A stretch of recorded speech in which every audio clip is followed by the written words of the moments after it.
672,000 halaga ng hinihinalang illegal na droga ang nasabat ng Station Drug Enforcement Unit ng Navotas City Police Station.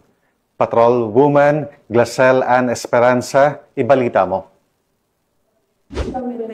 Mas na lalaki ang naaresto na mga operatiba ng Station Drug Enforcement Unit ng Navotas City Police Station sa isang bypass operation sa Barangay San Jose, Navotas City.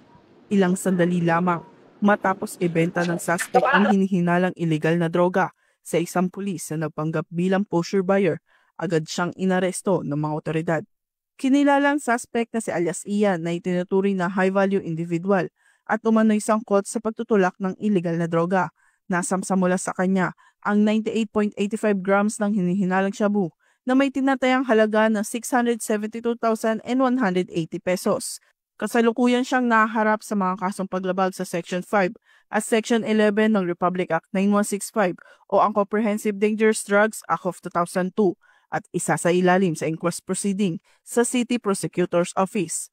Patuloy ang Northern Police District sa kanilang pinaigting na kampanya kontra illegal na droga at lahat ng uri ng kriminalidad upang masiguro ang kaligtasan at kapayapaan ng buong komunidad.